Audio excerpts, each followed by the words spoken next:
Ladies and gentlemen, welcome back to the Parlay. This is Awthentik and The Beard, the best television show not on television.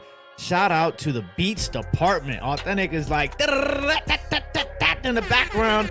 It is a wet and rainy day here in Washington, D.C., and in a lot of places across the country today. We are going to see who slips and slides their way into the win column, whether it's game by game or fantasy football. Without further ado, let me bring in the man, the myth, the legend, Mr. Awthentik.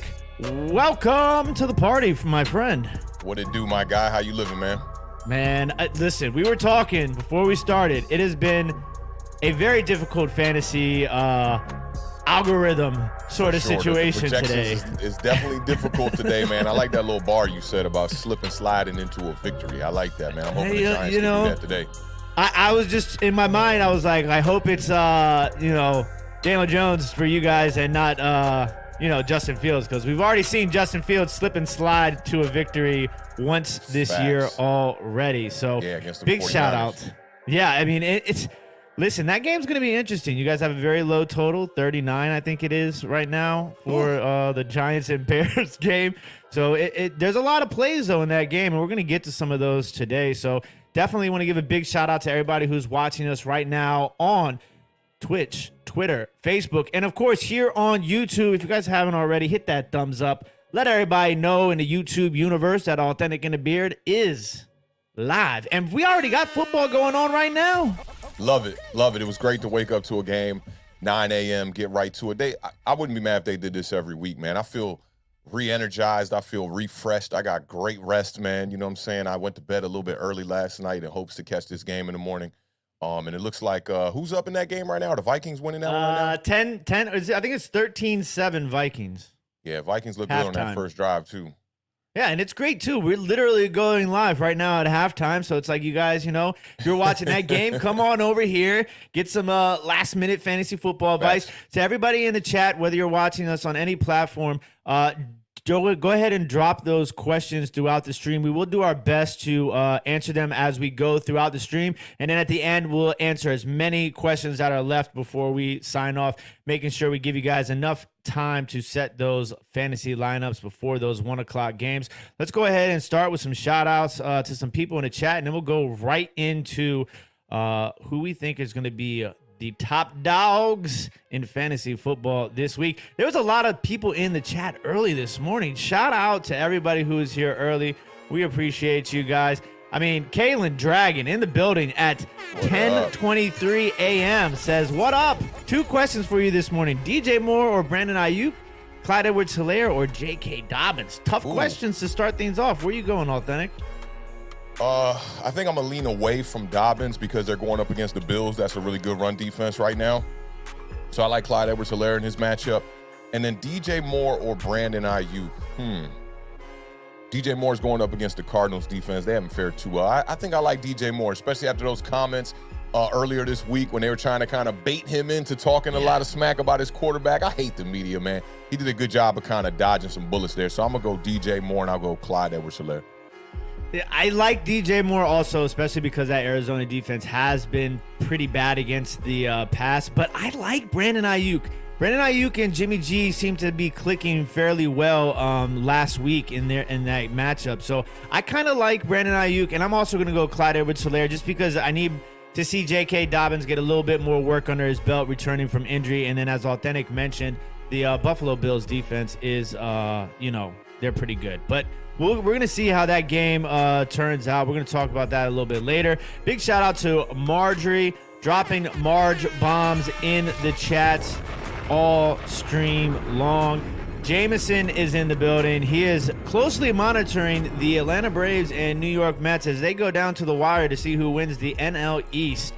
Shout out to my Baltimore Orioles. Fantastic season. They're one of only 2 teams in history of baseball to lose 110 games one season and then finish at least 500 or better the next season. So big shout out to the Baltimore Orioles. Man. We got to get back to a game. It's been a while. Yes, for sure. And Simon is in the building. Marjorie is going to be dropping weather updates as well. Big shout out to the Marge Bomb. Sebastian is in the building, says, let's go Giants. Needs the Commanders to win. I love it when we get a Giants and Commanders win-win. It's a win for Awthentik and The Beard here on YouTube. We need that. Sorry about that, Sebastian. Hope all is well, fam. Big shout out to Word in the building. Yes, sir. Appreciate you stopping by. My man David. Big shout out to David. He's been showing me mad love, stopping through the over the years shows on whatnot. I appreciate the support here on Awthentik and The Beard. He's dropping the hashtag Together Blue. New York Giants Nation is in the building. I like it. Big shout out to Waterfly dropping us his Sunday menu for today, which includes chicken wings, baby back ribs, corn on the cob. Nice. Nice. Gonna need some floss there, Waterfly. You put mustard on your corn? Just curious. You asking me that right now? No, I know. I'm about to say, do I look like somebody that put mustard on their corn on the cob? Not like when you eat it, but like when you cook it. You don't even put ketchup on your burgers. I know you put ketchup on my burgers. You put ketchup, I guess, but nothing else. I won't. See, I'm more of a dip kind of dip the burger. You know what I'm saying? Than I am a spread kind of guy. You know what I'm saying? I don't want the whole layer of ketchup on there. I'm more of a barbecue sauce kind of guy too myself. I did try mustard on watermelon when that thing was going around the challenge. It was not. It was not good at all. That's not a good vibe. That's not a good Big vibe. shout out to Lucas checking in from Australia. We appreciate you. We got some Cowboys Nation in the building. Shout out to Gregory. Says hello everyone. Let's go Cowboys. Appreciate you stopping by. To the fam. And you know we got to show some love to James Funk, always holding us down on the Facebook side of the parlay. Appreciate you as always. Facts. Big shout out to Laylo checking us out as well. Hey, what up, you guys fam? don't know, Raiders, check out my man Laylo. Raiders on that struggle bus, buddy. I hope y'all can get off that struggle bus. The only winless team in the National Football League. Big shout out to the homie Cernock, rolling into week 4 of fantasy 0-3. Let's get Cernock a win this week, ladies and gentlemen. He needs it. Let's get it. We got one question from James Funk. Flex 1, Dobbs, Njoku, McLaurin, or Zay Jones? Jesus, that's tough. I think Zay Jones coming in banged up, ain't he? I think he's coming into this game banged up. He is, but he is, as far as I know, he's scheduled to play, and he is their number 2 guy. I'm going Terry. I mean, big game against Dallas, man. Terry McLaurin's known to show up in the big games. He's not scared of the lights. Number 1 wide receiver, should be getting a good target share. Washington might be playing from behind in that game, too. I like Terry. I'm a toss-up between Terry McLaurin and Romeo Dobbs. I'm going to go McLaurin here, but I'll give you some reasons a little bit later why you might want to play Romeo Dobbs. Big shout-out to Kai001, another Cowboys fan in the building. Salute. Big shout-out to Lax044 for the $4.99 super chat. He said, would you do this trade? I give up Justin Jefferson and T-Law. I get Christian McCaffrey and Amon-Ra St. Brown. Who's your other quarterback? That's the question. If Trevor his starter, you know that's going to be that makes the trade interesting. But I don't and Amon-Ra, nah, I wouldn't do it. I don't think I would do it either because I think, listen, unless you're really hurting at running back, then yes, because you're really downgrading, not by much, but you're downgrading a little bit from Justin Jefferson to Amon-Ra St. Brown. I mean, Amon-Ra St. Brown is right there, you know, in that atmosphere of the Justin Jefferson tier. If you have another good quarterback, then it doesn't really matter that you're losing Trevor Lawrence. So it's not something I would press to do, but I can see why you would make the deal if, you know, very, very necessary. So yeah, the CMC thing is I haven't been high on CMC this whole entire year. I remember talking with one of my homies before he was drafting, and I was like, you getting CMC, he was going to get CMC top 3, and this was before all the draft boards came out. I was like, you sure about that? And he was like, I'm not going to sit here and argue about drafting CMC in the top 3. And I said, all right, man. And now you look at it, homie is hurt all the time. Yeah. What do I say on Awthentik and The Beard all the time? The hybrid running back is dying. It's not the same league when 2018 was popping and Saquon Barkley and CMC were lead of the NFL, and you had Alvin Kamara and all these hybrid running backs taking over. To me, you need either one serious bell cow running back, or you really need 2 running backs to be a running back by committee in the NFL these days. Absolutely. And thank you, Lax, for the $1.99 super chat. Says Joe Burrow is his other quarterback. So, I mean if you're hurting at running back, it makes sense. But, you know, other than that. Hurt, no, I just don't like CMC. I wouldn't force it. He's using CMC as the trade value there. And that's what I don't like about it. Like, Is the upside really that high? This guy's banged up all the time. And I'm not saying he might not go off a game or two here, or maybe even 4 or 5 games, but I think you're set with Justin Jefferson. The high ceiling games are about to hit soon. Yeah, definitely. I mean, and they were getting him the ball early and often today also. And, those receptions, they add up in a PPR. So one last question before we get into the bangers. Christian Kirk or Curtis Samuel? Ooh, I like Curtis Samuel. I don't like Christian Kirk's matchup today against the Philadelphia Eagles. This is tough for me. Excuse me. I'm going to go Curtis Samuel, but I'm not as down on Christian Kirk. I think Christian Kirk has a surprise game today. I plugged him in a couple of DraftKings lineups because I think a lot of people are thinking that he's going to have a not so good game against that Philadelphia defense. So he'll have low ownership in DraftKings. And big shout out to Lucas. Parlay all day. Great way to go in to our first segment of the show. It is going to be our top quarterback plays in fantasy this week.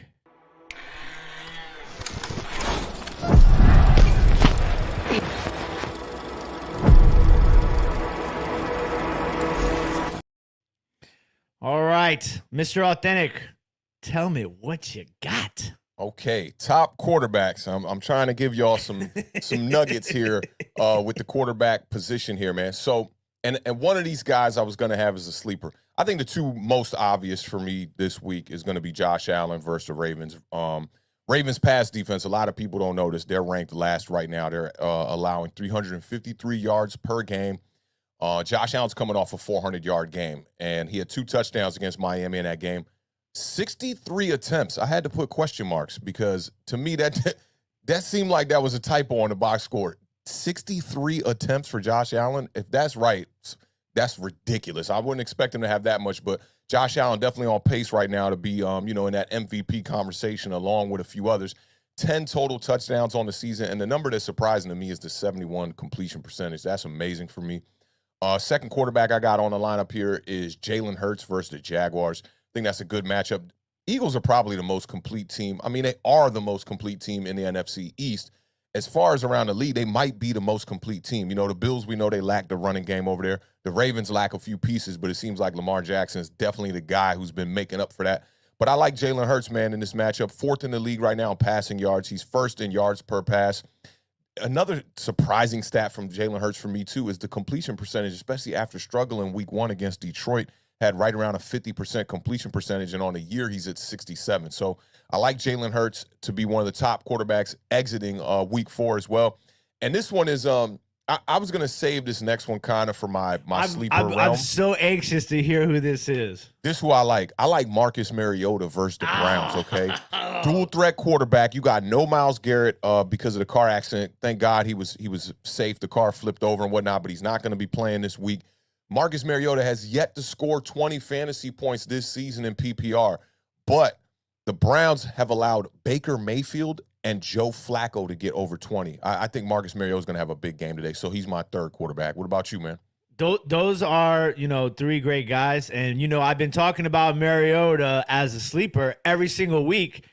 And, you took the jump. I love to see that. I love to see you took the jump. Authentic is early ahead of the schedule of everybody else. He told me when I said I'm out saying Brown was a sleeper, he said, nah, get him out of that category. Yeah, he's a top guy. But, I mean, listen, at the quarterback position, you guys, if you don't know by now, I am a hardcore believer that you got to have a quarterback that's got some legs, okay? So, Josh Allen, he's one of my top 3 guys, obviously. He is averaging, 29.95 points a game in fantasy football this year, and he's has the 4th most rushing yards of quarterbacks in the league right now. Josh Allen does. Yeah. And he's got 10 total touchdowns. So he's getting you, as Authentic told you, he's throwing the ball 60 times a game. He's giving you rushing yards. He's the 4th most rushing yards of any quarterback in the league, and he's giving you touchdowns at 10 touchdowns. That's literally the recipe for a fantasy football I wonder, player. is he the highest average as far as quarterbacks go right now? Like, it's got to be like him or Lamar, right? As far as what? fantasy points per week. Oh, so he is, I want to say he's second behind. He's second right now. Yeah, he's second right now. Yeah. My top 3 guys are averaging the most points so far this season in PPRs. Okay? Nice. Because I had to go chalk in this one, and so my other guy is going to be Lamar Jackson. Big shout out to Lax044 with the $1.99 super chat. Says his running backs are Kamara, James Conner, and Breece Hall. I mean, listen, you got Kamara. Okay, so to me, Kamara and CMC are the same running back. You know, I still don't think that you force that trade. I don't think that you force that trade. I know it's enticing. If I saw that trade in my inbox, I'd be like, man, I got to find a way to accept this trade. I would be asking somebody else too. I'd be like, somebody talk me out of this is basically what I'm saying. You know, to me, it's just, it's not like you're jumping to the improvement. You're just, it's still a coin flip at that point. So I would stay where I'm at right now currently with that lineup. That's what I would do. So my next quarterback is going to be, I almost said running back because this guy's obviously killing the ground game, but he is no longer, well, he never was Authentic in my book, but he's no longer just a running back that can throw the ball. Lamar Jackson, Authentic and I watched some video on Lamar Jackson yesterday. That's the best quarterback in football. I'm going to say it now, and I'm not the first person to say it. Somebody was saying this on Twitter. I think it was Stan, actually, that was saying Lamar Jackson's the best quarterback in football, and if you get a chance, check out the channel Thinking Football. They have 2 new videos, one out on Jalen Hurts and one out on Lamar Jackson, man, and just showing their improvements. The way that Lamar Jackson is recognizing the rush and the way his eyes are playing ahead of his body right now is absolutely ridiculous, man. He's on his way to another MVP, if you ask me.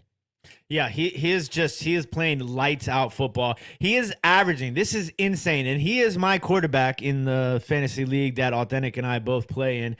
And Lamar Jackson, he's averaging 34.75 fantasy points a game. My God, that is ridiculous. Just astronomical. He is not just 5th in rushing yards for quarterbacks. Lamar Jackson is 5th in rushing yards amongst all players. Okay, and he's ridiculous. Got 12 touchdowns. Okay, they should be undefeated. That Miami game is very fluke. You know what I mean? That's a very fluke late 4th quarter comeback win, right? That's who Miami ended up beating the Ravens, right? Yes. Yeah, it's unfortunate because they really should be like the top. They should be up there with like the conversations that are being had with the Philadelphia Eagles right now and how impressive that is. I feel like Lamar's like kind of flying under the radar just a little bit. And I think he probably likes it too. And remember, he's betting on himself here. Yeah. You know, like and I think he's obviously made the right bet so far this season. But I mean, like, he's 12 touchdowns, okay? 10 of those are through the air. He's leading the league in passing touchdowns. Man. I mean, the guy is an absolute machine. You know, and I thought that was an interesting comparison. Perry Mack said Lamar Jackson's like Allen Iverson on the football field. I mean, I see it. He's tough. He can do all the things that, you know, people don't think he can do, and then some. So it's definitely the supporting big. Cast is not fantastic, and we know with Allen Iverson, Eric Snow, who else was there? Aaron McKee, Theo Ratliff.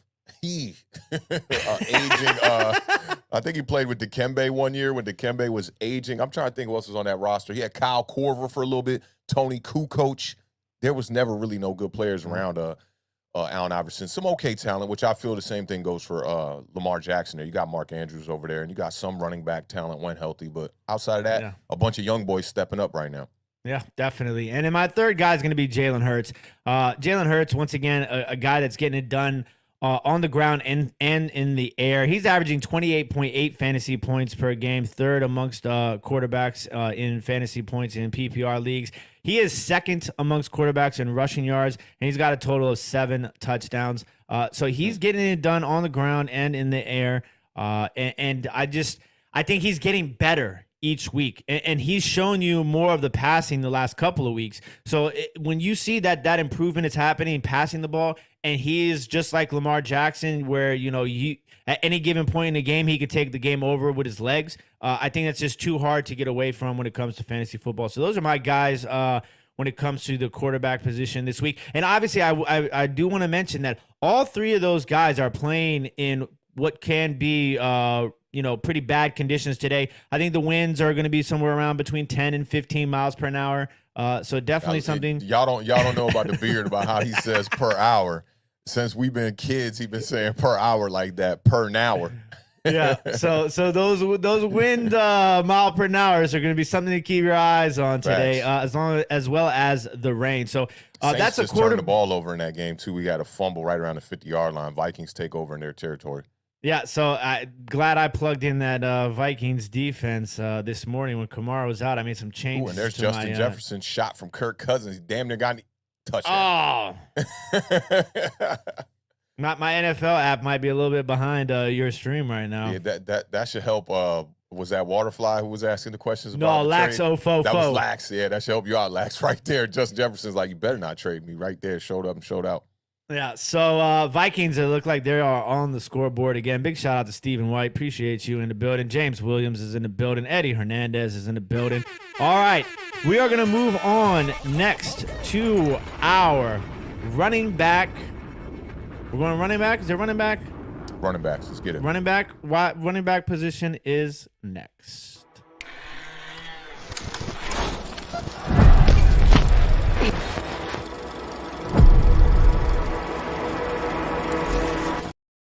And before we get into the running back position, I feel like this guy could probably be a fullback in the National Football League. Big shout out to the homie, Tuto. It's so funny how you knew exactly what I was talking about. Massive salute to Awthentik and Tim. And for all diehard Giants fans in America, slap all stinky buds. Losers out of the door. Forget about it. High five, Italy. My man Tudo. Shout out Tudo one time in the building, man. Appreciate you, brother. Big win this week, man, with them Giants. We're going to see what's up, man. Shout out to Tudo, though. All right, the running back position is a little interesting this week. I feel like every position is interesting this week. Yeah, it is, man. I feel you. Where am I gonna go with this one right here? Is a little interesting. First, I mean, we're here in Awthentik and The Beard. I'm curious to hear what you got here. This is the one position we didn't really go over very much. I'm gonna go with Saquon Barkley.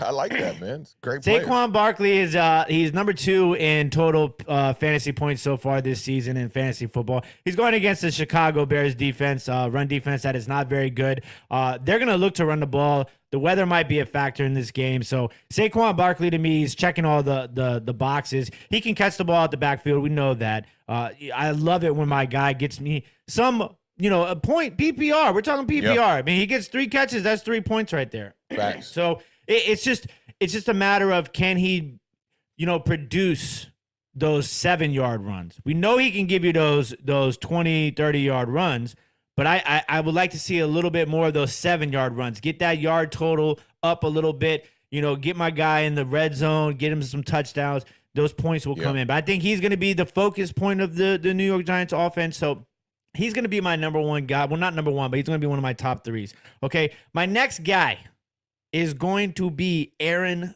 Jones. Okay. I like that pick. Aaron Jones had a pretty dud of a week fantasy last week. But I think that was also going against Tampa Bay. Their run defense is absolutely amazing. So now he's going against New England. New England is giving up 114 yards per game on the ground to opposing running backs. I think Aaron Jones, they're going to be ahead in this game early and often and throughout the whole game. No Mac Jones. I mean, Mac Jones is no, Jalen Hurts, Lamar Jackson. But, I mean, Mac Jones is probably better than Brian Hoyer. It was wild. If you would have said that last year, people would have been coming for you right now. If you would have said Mac Jones is no Jalen Hurts, they would have been coming for you. This year, nobody could say nothing about Jalen Hurts. No. And listen, I've never been a big Mac Jones guy. I'm not anti Mac Jones. I'm not, I'm not one of those guys. But I just think that there's other quarterbacks in his class that were better than him. I think one guy that the scouting reports coming out of college were fairly accurate. Like they talked about him being very limited in the pocket. He's winning games with his mind more than he is physically, because physically Mac Jones really not a huge arm. He doesn't do anything with his legs. The pocket presence is decent. He can just be an average quarterback, I feel like, in this league, maybe a middle tier starter. But I do think they got the scouting report on that kid right. Yeah, and we got a good question here. Shout out to Bob Camp. Sounds like a new name. Don't think I've seen you before. Bob, thank you for joining us. We appreciate that. He says Khalil Herbert, Jamal Williams, or Aaron Jones in the flex for full PPR. Might be one of the toughest questions of the day. Yeah. Wow. I think I'm going to go with Oof. That's Jamal Williams, Detroit. yeah. What's the Williams kid in Denver? Javonte Williams. Okay, I like them both. I think I'm gonna go with Jamal Williams in this one. The matchup against Seattle. I mean, they're just not a good team this year. Khalil Herbert, last week had the big 150-yard game, but can he repeat that performance? It's going to be bad weather. They're probably going to rely on the running game for sure. I do like Khalil Herbert a little bit too. It's a tough question. I think I'm going Jamal Williams 1, Khalil Herbert 2, Aaron Jones 3. And you're just like putting me in a tough position because I just gave you Aaron Jones as one of my top 3 guys. Right. I got all 3 of these guys on lineups. Swift. No DeAndre Swift. I got all 3 of these guys in lineups across the board, whether it's season long or DraftKings. I got all 3 of these guys in all my categories today when we're talking about players. I mean, listen, I don't think you can go wrong with any of these guys. But if I was forced to pick one, I might go Jamal Williams. The only reason why I would not go Aaron Jones is because there is a slight chance that you see a lot of A.J. Dillon in that game if they're up heavy. So I'm going to lean towards Jamal Williams for this question. But we appreciate that question, Bob Camp, because you really put our backs to the wall on that one, man. Who do you think has the biggest potential to have a bust game out of the 3? Because I think it's Jones. The Green Bay Packers offense just has not been popping. You know what I'm saying?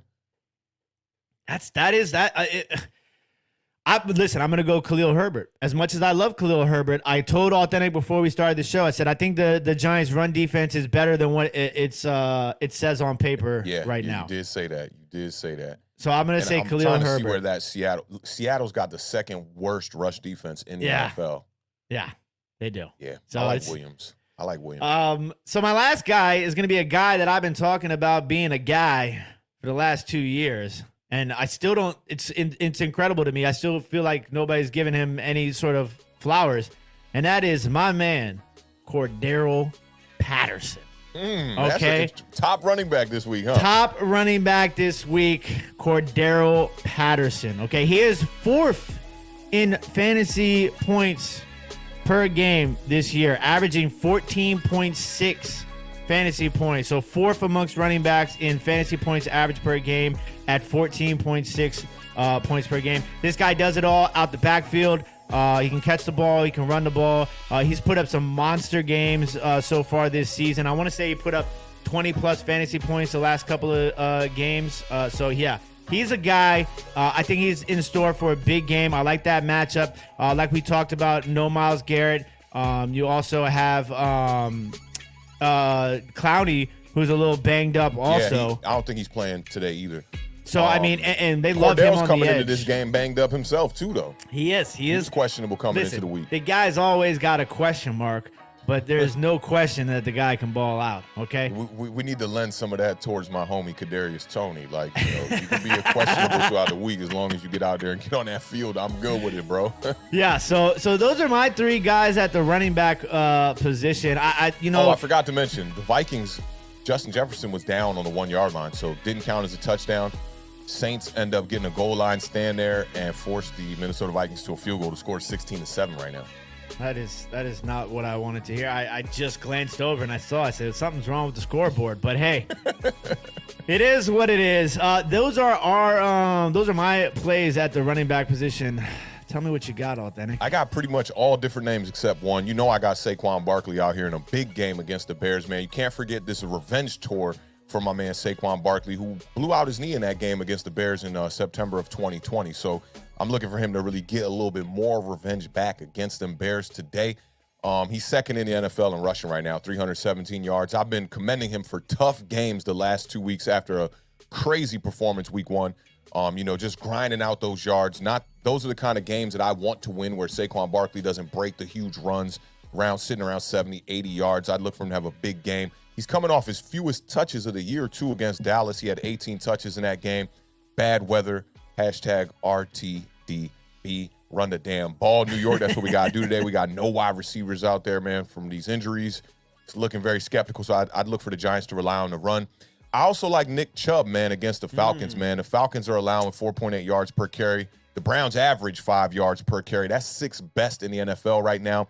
Nick Chubb has gone over 100 yards in 2 out of his 3 games. And in the one game that he didn't go over 100 yards, that was against the Jets. He had 87 yards, but he had 3 touchdowns in a loss in that game. So I love Nick Chubb against the Falcons. Kind of a weak rushing defense that they have over there. And a guy who's not on a lot of people's radars yet this year, I got Najee Harris up here against the Jets, man. Harris, very slow start, man. 3.2 yards per carry. That's not good. But he had his first touchdown last week against the Patriots. Mitchell Trubisky really let me down. I had him as a sleeper week 1. Dude can't throw the ball down the field. It's starting to remind me a little bit of Daniel Jones a little bit. And, I also question the play calling and the play callers, because is this a product of the quarterback or is this a product of the system, scheme, philosophy, and the play caller?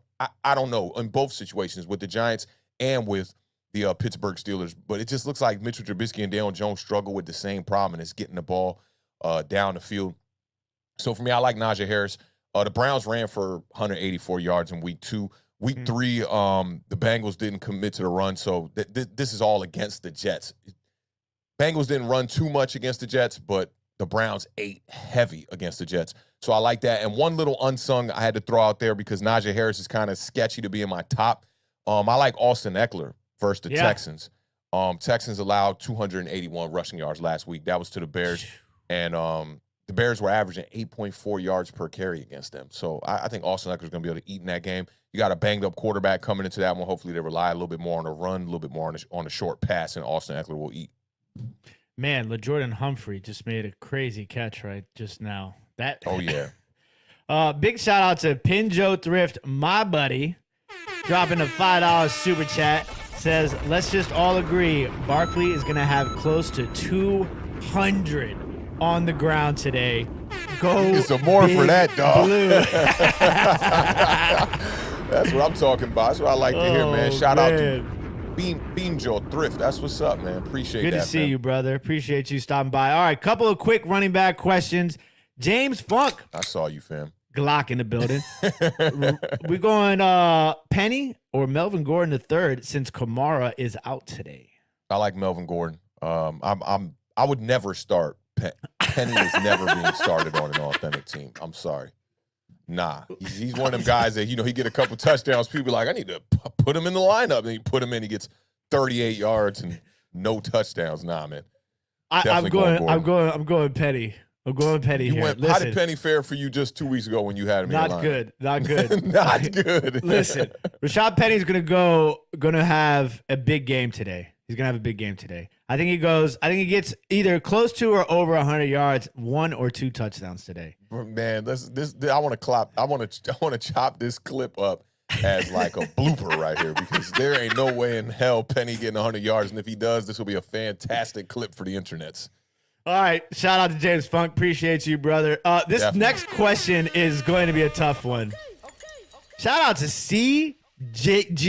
I almost said CJ. CG Williams is in the building. Says, who should I start? He ain't just asking. He's getting it off of his chest. All caps. Who do I start this afternoon? McCaffrey or Jamal Williams? It's a good one. That's a good one. I'm just, man. It's hard to bench McCaffrey, right? Because if you drafted McCaffrey, that's your first pick. The other running back got to be like Jonathan Taylor, Saquon Barkley, somebody up there. Nick Chubb. Yeah, man.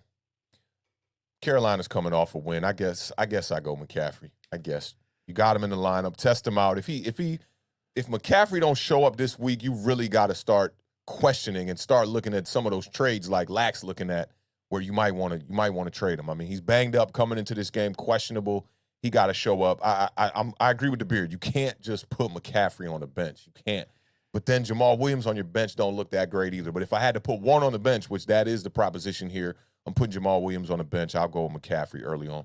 If I'm undefeated right now, I'm starting Jamal Williams.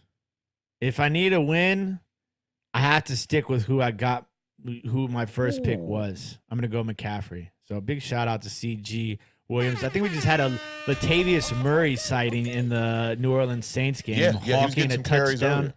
Hawking a touchdown from my guy Mark Ingram. We got a question on He's still running Twitch. tough too, man. I mean, listen, Latavius Murray is that guy you can if you're gonna get somebody off the streets to come play running back, baby. he is the guy. Plug and play. He's like those Sega joints you get from Walmart where you can just plug it into the TV and play about 50 games. So big shout out to Murray. Doombringer 422 says, hey guys, for tight end, would you play Tyler Conklin versus Pittsburgh or Dallas Goedert versus Jacksonville? Listen, Jacksonville's defense is good, but I gotta go Goddard here. Yeah, I gotta go Goddard too. I think that Jacksonville defense comes a little bit back down to earth today too. You know, that Philadelphia Eagles team is going, they're gonna show them what a real squad looks like. They had the upset win last week where they blow out? They blew out somebody like 40-10 that they had no business beating that team. The Chargers. The Chargers, yeah, but maybe because the banged up quarterback situation, we'll see. Chargers, man, like I know Justin Herbert, has been playing great football, right? People put him a tier above a guy like Jalen Hurts. Jalen Hurts, I saw Laura Brunson talking about this on his Twitter the other day. Jalen Hurts is now taking his team to a playoff game. He's doing damage over there. We started to look at Justin Herbert a little sideways here, bro. You got to put that team on your back and start getting some victories here. If this now goes into 3 straight seasons that the Chargers miss out on the playoffs, we got to give here. They got a quarterback under a rookie contract, probably the best possible situation at wide receiver that a rookie quarterback could possibly have. I know Keenan Allen has been banged up, but they have great weapons over there. Austin Eckler, that offense should be moving top tier. And right now, they're kind of looking like they're a little bit in struggle mode. I know Herbert's playing good ball, but we might want to apply a little bit of pressure as fans, the same kind of pressure we putting on quarterbacks like Jalen Hurts. Yeah, and I think this isn't necessarily anything against somebody give me an update. I think I just got something from across the line. Okay, Gabriel Davis is healthy. Awesome. Listen, this is nothing against Justin Herbert either. Zay Jones out. We were talking about that earlier. He's out. Patterson's good to go. All right, I got to get to those. I got to get to some lineups then. I got some Zay Jones going. All right, Zay Jones is out. Ladies and gentlemen, Marge is dropping Marge bombs in the chat, so definitely pay attention. She will be dropping some actives and inactives. Nothing against Justin Herbert, obviously, but I do agree with you, and I think I told Awthentik last night, I said, that draft class is 4 of them are top 5 in passing yards this season. Tua Tagovailoa, Justin Herbert, Joe Burrow, and Jalen Hurts. Though all 4 of those quarterbacks are in top 5 in passing yards right now. That might turn out to be a really good class. And I told Brunson on that. I said, this class is going to go down as one of the best quarterback classes that we can remember in a long time. One more question, which is going to be a good one to lead us into our next segment. Kyle Key, big shout out to Kyle, Houston Texans fan, says, wide receiver question. Deontay Johnson or Mike Evans? Tampa Bay has Julio, Godwin, and Gage back today, and DJ is going against the Jets. This is interesting because we had a little bit of a conversation about Deontay Johnson last night. We did. You want to bring up some of them nuggets? Listen, Deontay Johnson, he's getting catches. Okay, he's got, I think it was it was 21 receptions on the year. Mm-hmm. He's elite when it comes to targets. And receptions. But his yard, you want to know how many yards after the catch Deontay Johnson has? All season long, combined total yards after the catch, -6. Okay, so they're throwing him the ball, but there are a lot of these short plays, short passes, nothing down the field. It's a little iffy to me. I know Tampa Bay is going to have Julio and Godwin and Gage back, but everybody knows Mike Evans is the guy when it comes to the red zone. And that's if you're looking at Deontay Johnson and Mike Evans, I mean, the upside for me is Mike Evans. I'm going Mike Evans. Yeah, I think you got to go Mike Evans, man. And Tampa Bay's offense hasn't really been clicking, and dealing with a lot of injuries at the wide receiver position. I know Tom Brady's going to be ecstatic to get Mike Evans back in the lineup, and Julio and God. I mean, they got everybody back. That's amazing. I like Deontay Johnson with the volume, with the targets, but the quarterback situation over there just does not open him up for the big plays, man. So I'd go Mike Evans in this one. But keep your eye on Deontay Johnson, man. I have him on my squad too. I benched him 2 weeks ago, and now I played him last week. He got me like 17 points or something like that. So he's been consistently getting points. If you see somebody on your in your wide receiver core struggling, Deontay Johnson's a no-brainer to just start if you're struggling at the position. But as far as Mike Evans goes, I got to go Mike Evans over him. Yeah, I mean, and like I said, the PPR is what's keeping him alive because he's got 21 catches on the year, but it's just it's a boom or bust with Deontay Johnson. And right now, until Trubisky shows me otherwise, it's got to be a bust. It might be time to move on and let that kid come in. Oh, Pickett. Yeah, it might be time. We're going to go to Pickett? I give him a couple more weeks. I give Trubisky a couple more weeks to get comfortable in this offense. And if you don't see Mike Tomlin, man, he's had a winning record for so long, man. Like, you cannot, just because of the quarterback position, fail to make the playoffs and fail to make a run. And I think Pickett is ready, man. We'll see. We'll let the Beard get right back here. I know it's going to take him just a quick second, real quick. But while we wait on the Beard, man, we'll move into the wide receiver position here real quick.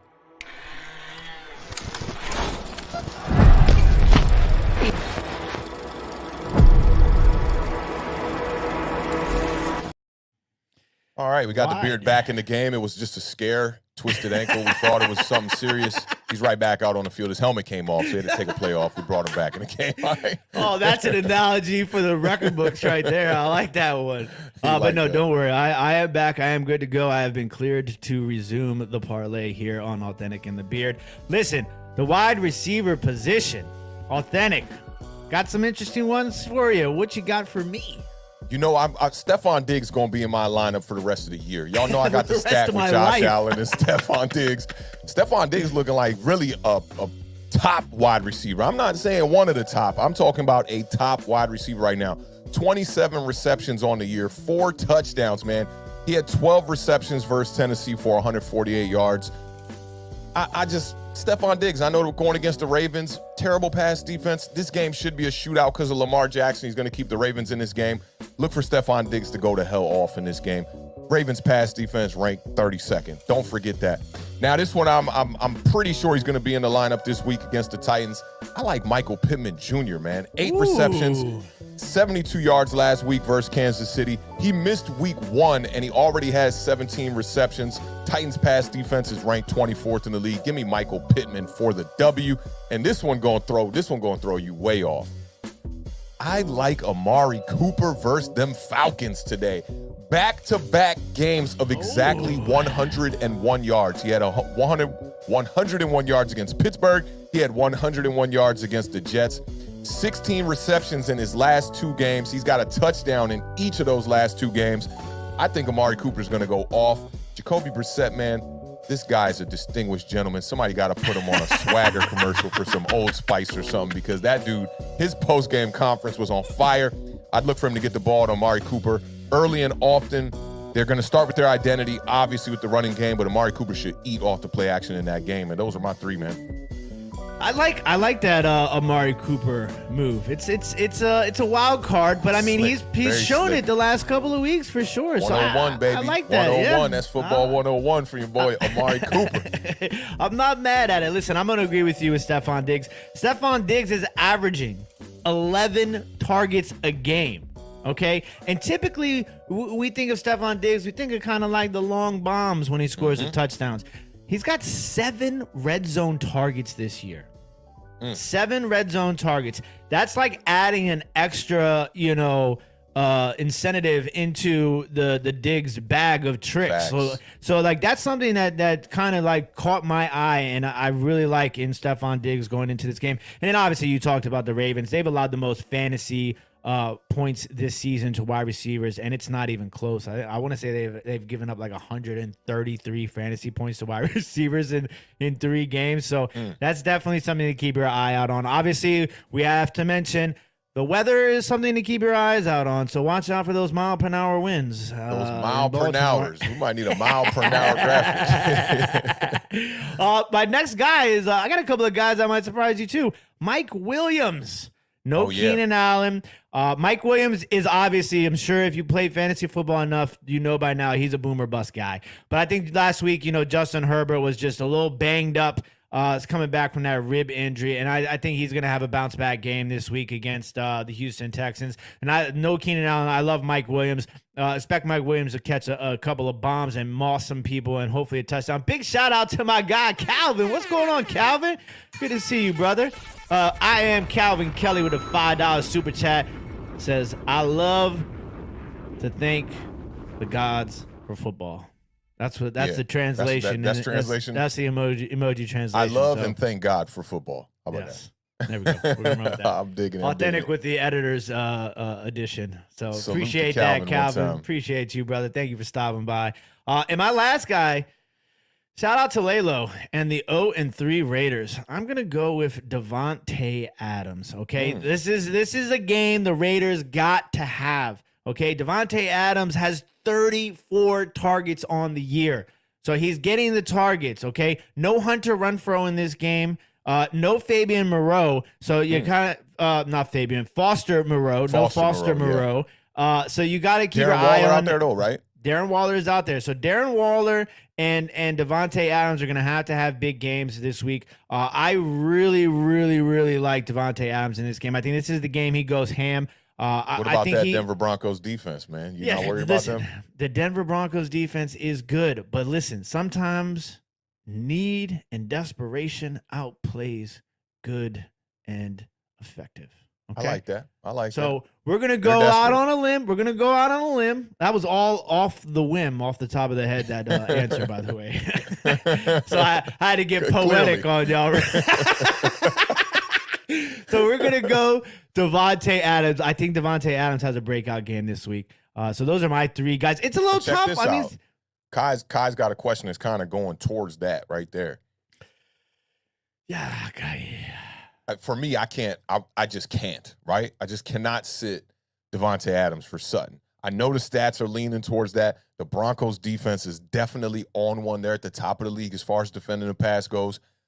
I still can't do it. Desperation, just like the Beard just said. He was butchering it off the whim a little bit, but he's right.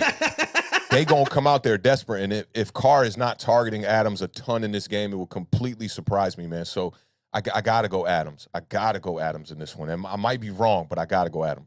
I'm going to go Davante Adams. He's one of my top guys this week. I think. Listen, Courtland Sutton is having a quiet, good season. And Jerry Jeudy, too, even though that offense is horrible. They just can't.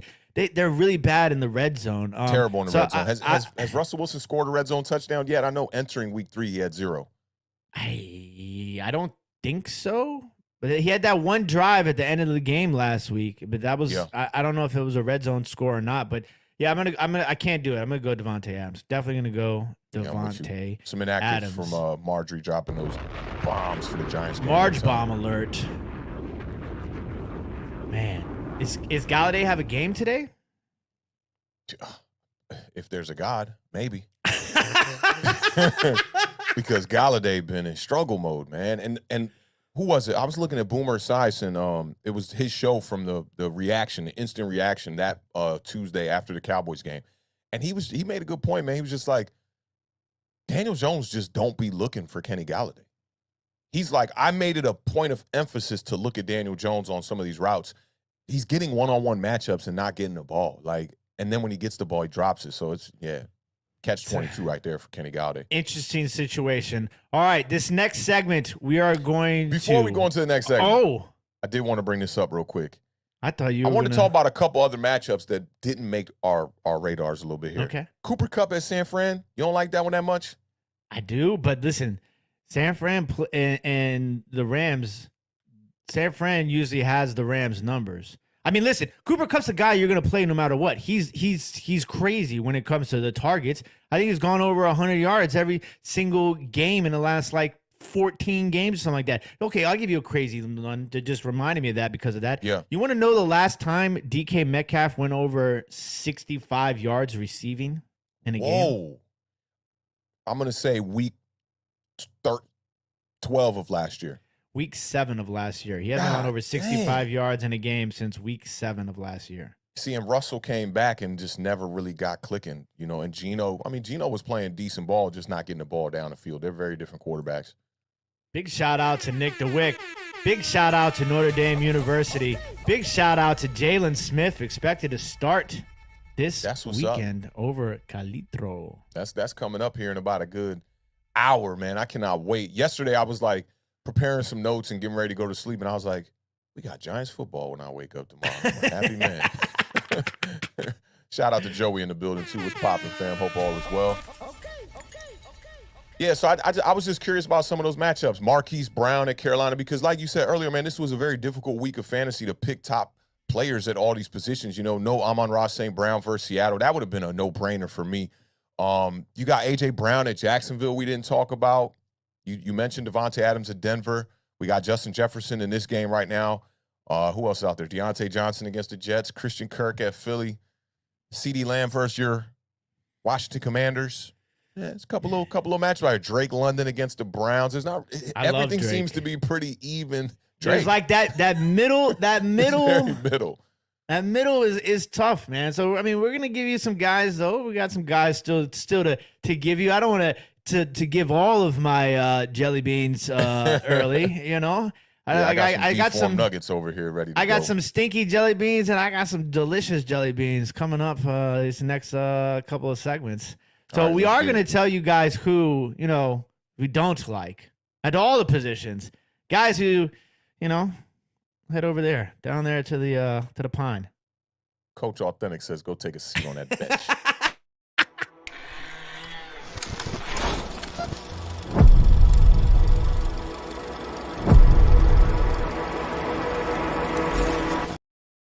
That's interesting. We haven't had a Coach Awthentik outburst yet this year, because Coach Awthentik will cut your behind in a second. Get him out of here. Kenny Galladay, drop another pass like that on third down again today. Come into my office real quick. We need a wrap, bro. Come on. Oh man! All right, your productivity thus far. That's how the meeting starts. That sounds like I'm about to get fired. Yeah. If it starts so like far, that. Your productivity. Listen, I got a couple of guys whose productivity has got them in my sit column today. My first guy who you got to sit is going to be Justin Fields. I mean, the dude, you can't have a quarterback who's throwing 15 passes a game. Yeah, I mean, listen. I know he gives you a lot of upside. Justin Fields about to go off on the New York Giants today after he watched an episode of the Parlay. Like, I saw you two jokers laughing it up about my stats. Listen, I know Justin Fields could. I don't see it happening this week. I think he's eventually going to come around and be a respectable quarterback. I guess that's the best way of putting it. But I mean, right now, I can't start a guy who's throwing 15 passes a game at the quarterback position unless you're running for 200-300 yards. I mean, we know he can run, but he ain't even doing that. So Justin Fields is a ways away from getting any PT time. Now, let me ask you this. How do you sit somebody that was already on the bench? No. Because nobody's starting no Justin Fields in their league right now. I mean, you might against the Giants defense. Yeah, going fishing with that one. Well, listen, I went fishing and I brought in Justin Fields. You know who else I got on that same fishing trip? Robert Woods. Ooh, I love Robert Woods to death, man, but it just does not seem to be clicking right now for me in Tennessee. Treylon Burks is improving week up, and I mean every week, and he's rising up the rankings. He's a guy that I kind of really like as another guy to keep your eye out on. But for me, Robert Woods just isn't getting the volume, and I have him in a couple of my leagues, but he's just not getting the volume. He's not getting the production. He's just not there for me right now. So, and I know that. How many touchdowns? 0. He's coming off his best game, though, against the Raiders last week. 21.2 yards per reception. He had 4 for 85, but no touchdowns. And he hasn't breached over 4 receptions in any game this year. So, I mean, I think it's tough with a guy like that coming back off an injury like that. Yeah. You kind of just starting to see him just get his feet wet and kind of get back used to the tempo of the game and whatnot. I saw some good things, but, yeah, he's a guy I think you could definitely sit him. Shout out to Sebastian, says Justin Fields, QB1. For the Bears. All time for the Bears. All right, so the next guy, this is not a homer decision. This is a real life decision. Listen, Zeke's going to have to get his food to go because he's not going to be eating in my lineup. Zeke is getting sat this week. Listen, I think, you know, the Cowboys are going to put up some numbers here.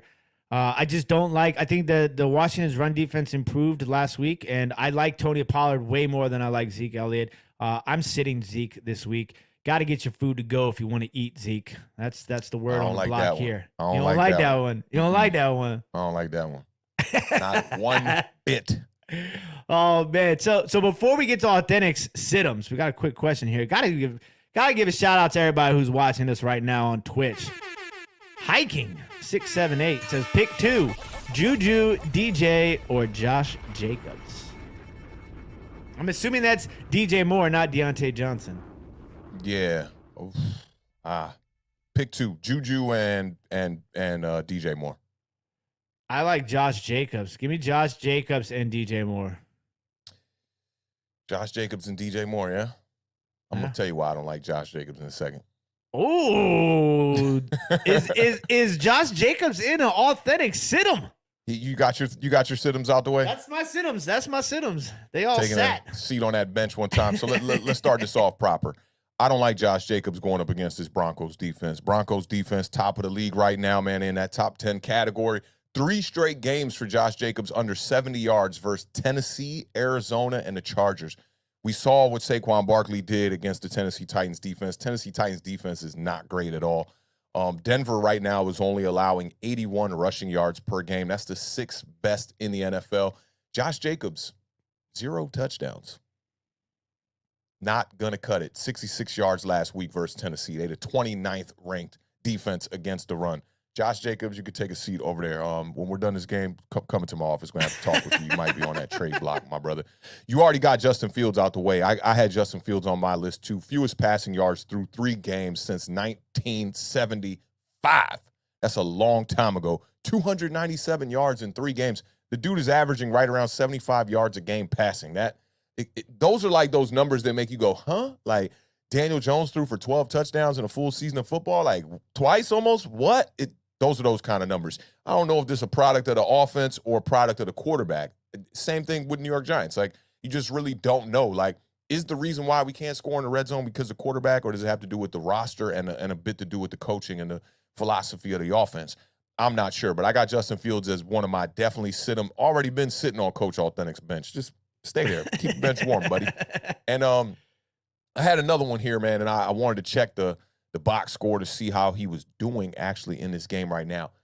I had Adam Thielen as a sit-em today. He's already got 7 receptions for 71 yards, so that one was a little bit off. This is why I had a backup. Christian Kirk versus the Eagles, man. I think you sit Christian Kirk versus the Eagles today. He's got 6 receptions in each of his last 3 games, but his yardage has gone down in each of those games. 117 week 1, 78 week 2, 72 in week 3. Has scored a touchdown in 2 of his last 3 games, though, but the Eagles right now, they're only allowing 186 passing yards per game. I like that defense to shut down Christian Kirk today.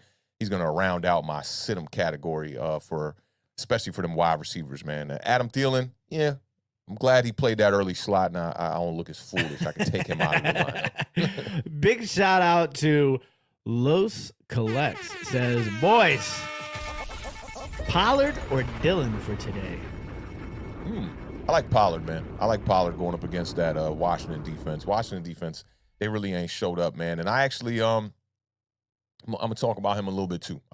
Sit tight. I got some Tony Pollard nuggets for you here in a second. Yeah, I love A.J. Dillon, and I think there's a good chance that they get up big in this game and you see a heavy dose of A.J. Dillon. But I think, Tony, based upon me sitting Zeke, I think Pollard is definitely a guy in this situation. If I had to choose between those two, I would go Pollard, but I don't think you can go wrong either way. And then you know what I will say about your Zeke take, right? Pollard normally has good games when Zeke sets the pace. So it's beneficial for Pollard that Zeke plays decent.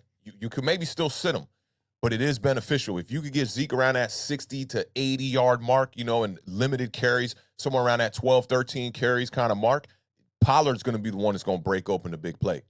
That's a very, very interesting point, and I think that it's interesting how you got to have – one running back opens a door for another running back. It's not necessarily like always one running back sits and the other one is just comes in and balls out. You're looking at that 15.3 yards per.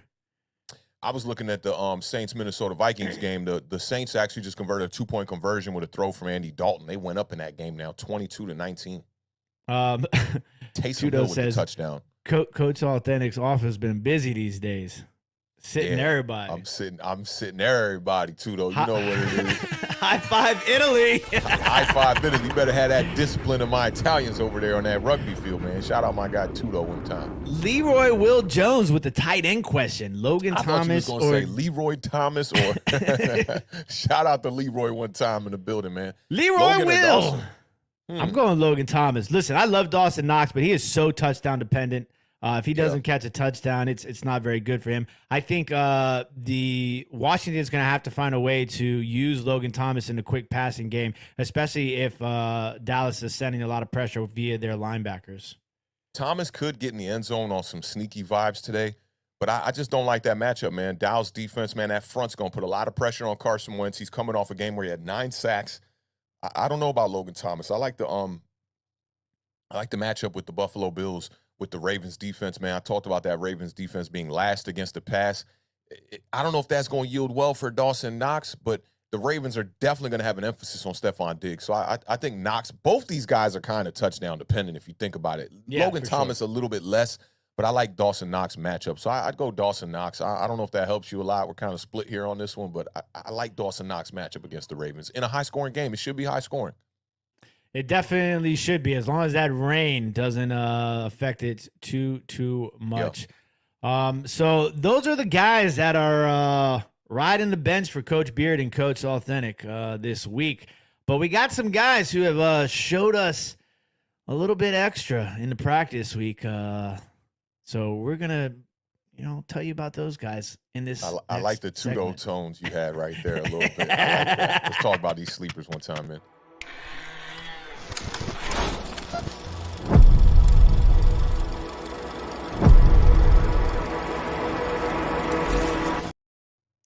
So Awthentic, fresh off of what he called a good night's sleep. I'm going to go ahead and let him give us his sleepers first, since he's fresh off that good night sleep. All right, man. So for the sleeper category, right off the bat, 1 o'clock game, I got my man Richie James versus the Bears one time. Richie James been showing up, been the #1 wide receiver over there. I tried to check for him in my league. He was already taken. I was very surprised by that. Now, 14 receptions on 17 targets. He's catching 82% of his passes, man. He's due for more volume in this game without a Sterling Shepard, who's going to be out for the year with an ACL tear. I like Richie James in this matchup against the Bears. The weather's the only question mark, I'd say, for me, but I'm definitely feeling Richie James in this game, and he's making some tight window catches. Seems to be Daniel Jones, like real security blanket, almost what like the tight end should be in New York right now, but Bellinger has not been showing up or showing out. He's getting a couple touchdowns there, though. I will give him that. He did have that one game where he had a touchdown, his only reception of the game. My second sleeper is another wide receiver, and this guy, I just feel like he's due for a big game. Statistically, it doesn't tell me that he's going to have a big game. It's Deebo Samuel against the Rams. Now, he has 33 receptions for 440 yards and has scored 5 touchdowns in 6 games versus the Rams in his career. Wow. His last 3 games is where he has struggled. He has 2 fumbles in his last 3 games, 0 receiving touchdowns, 1 rushing touchdown, 242 total yards. That's 37 rushing yards per game and 43 receiving yards per game. That's not that good for Deebo Samuel, but I just feel like this is a big matchup, big game early on in the year. The Niners need a win. I think he's going to show out and show up big in this game.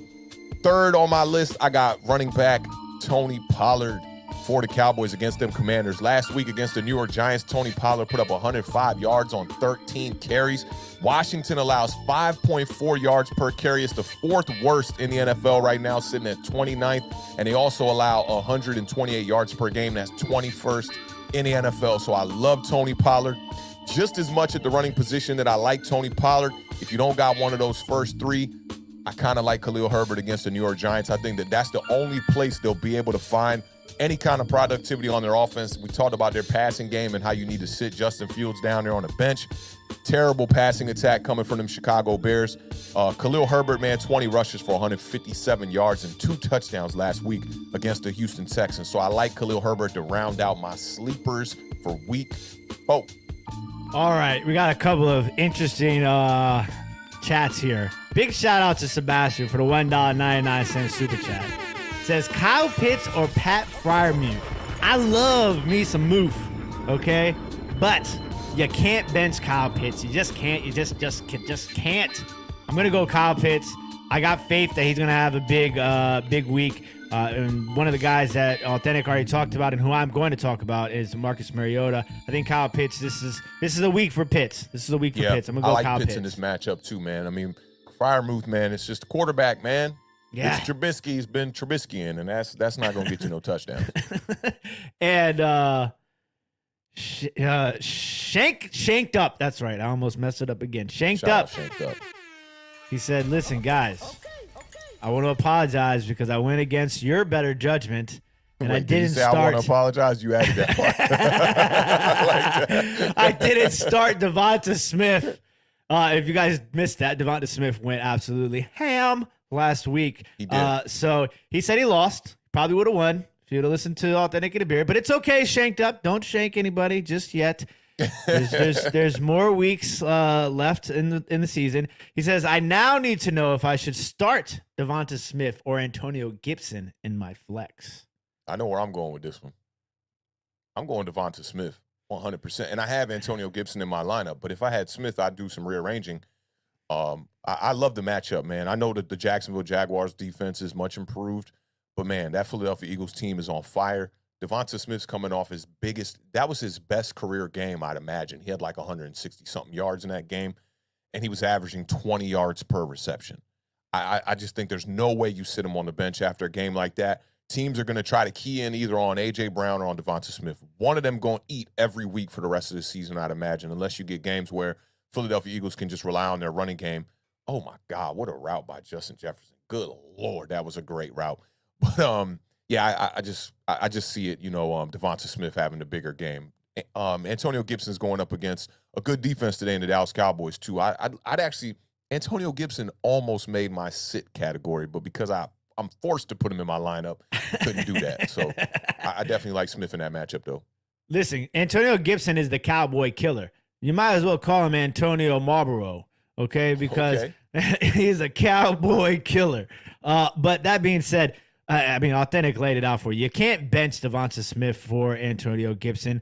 I think that game with Jacksonville is going to be a lot closer than I think people are anticipating, and I think that's going to force Jalen Hurts to make some plays, which in turn is going to end up the ball being in Devonta Smith's hand. Whether it's a PPR sort of situation where you're getting a lot of receptions from Devonta Smith, and I think it also just shows you that a lot of those plays last week with Devonta Smith, I think is building trust now with Jalen Hurts, where he feels like he can kind of just throw it up there, like how he does with A.J. Brown. Some of those back shoulder throws. Down the seam, he was throwing some back shoulder throws too, man.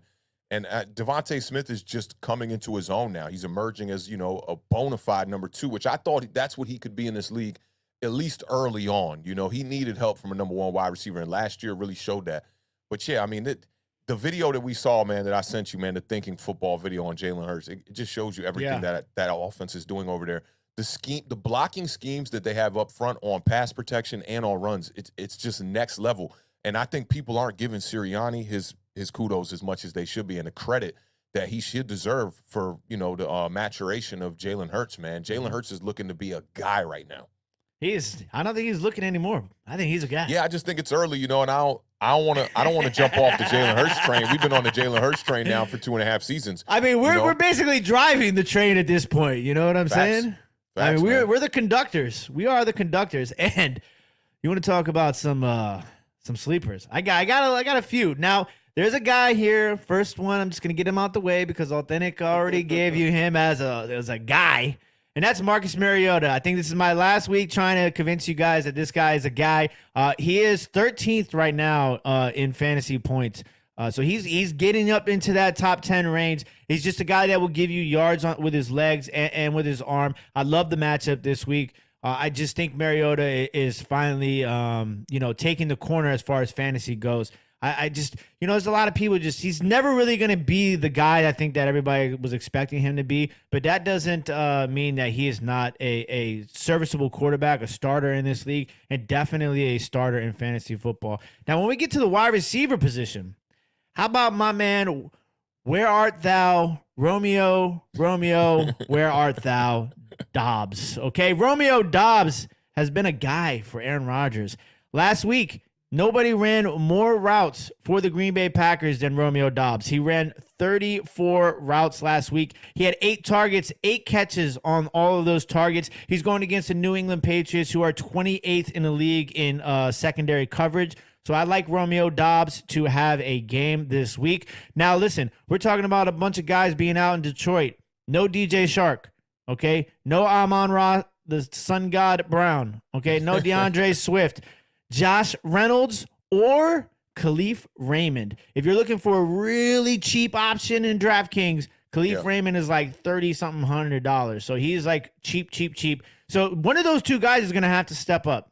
And if you don't know, Khalif Raymond, he stepped up last year when they didn't have a lot of depth at the wide receiver position, especially before, because you can't forget, Josh Reynolds came over from the Rams midseason last year, I believe, in a trade, or he was scooped up.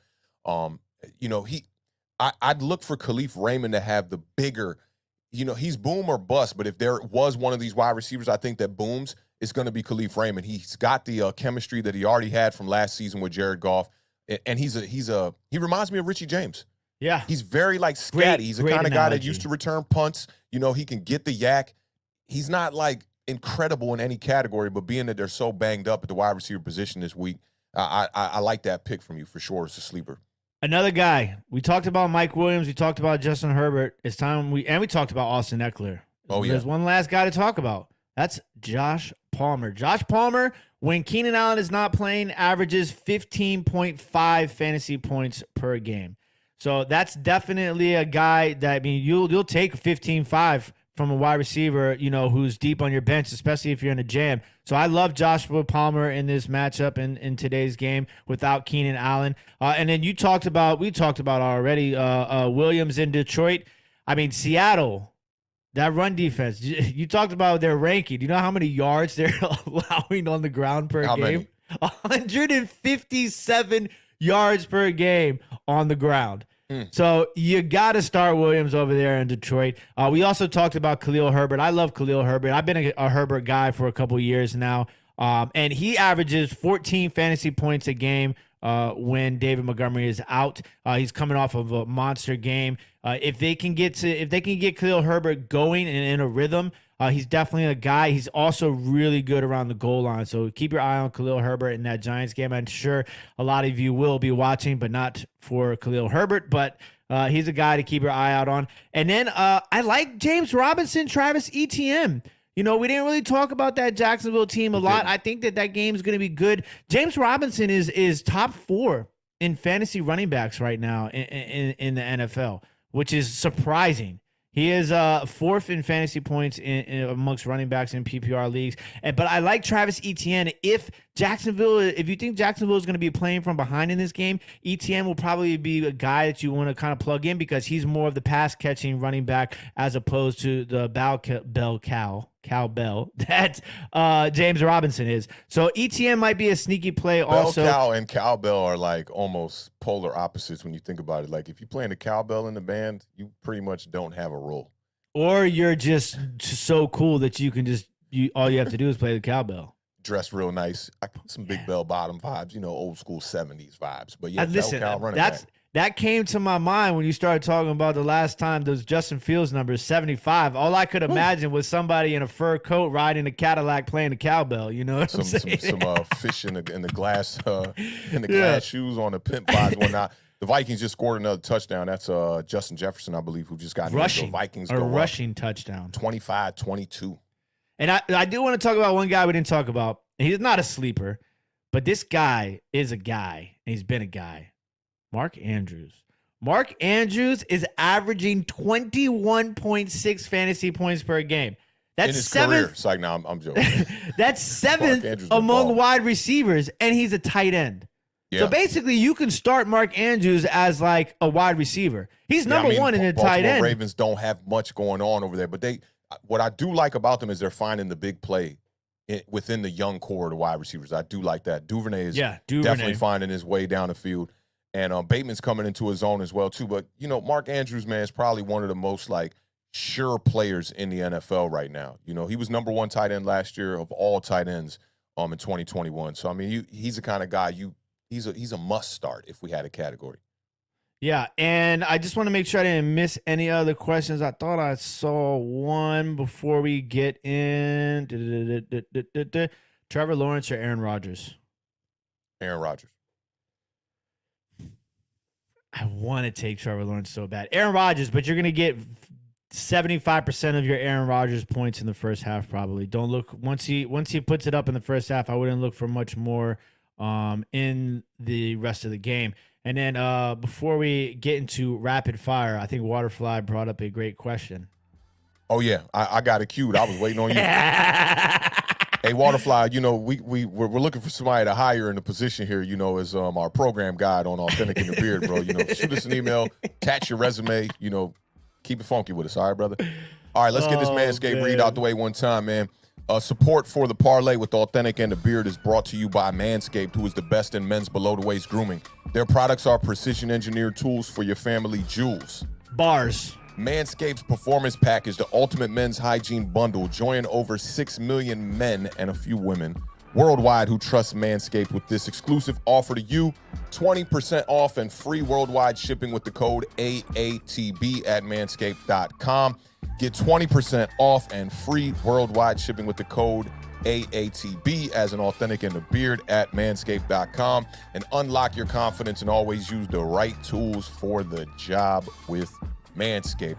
We got about a good 15 minutes before we got to get up out of here. We're going to do this rapid fire, as rapid as we possibly can. Get all these picks out the way for these games, man, and then send y'all on y'all way.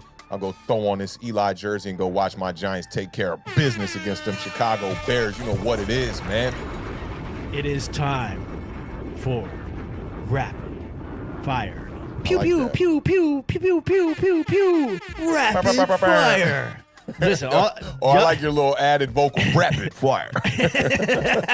Y'all might be a little bit too young, but when I hear rapid fire, for some reason I think of Crossfire. I mean, that was a game. Crossfire. Yeah, that was the commercials. You see, that was when we was kids. Things like that got you hype. That is not the case nowadays. It was literally like 30 marbles on a board. You just, they were like BB pellets. Yeah, we regress. That, and you remember Hungry Hungry Hippos? Yeah, those two were the most fire games coming up as a kid. Terrible games. But awesome, wasting our time playing awesome that kind of theme stuff? songs, though. No wonder my mom wasn't buying me none of that stuff. She was like, this ain't going to benefit you in no way. No, that's the type of stuff that if you're too young, you know those sort of things won't fly in today's world. You can't be having metal balls in a 6-year-old game. You were a spoiled kid if you had 3 things back in the day: Hungry Hungry Hippos, Crossfire, and a Power Wheels. If you had a Power Wheels, your family had you was doing good. You was doing good. All right, Waterfly forced my hand. He knows I've been ignoring the Heineke hype from the Heineke Hive, so he said I got to do it. Shout out to Waterfly for the $2 super chat. Heineke.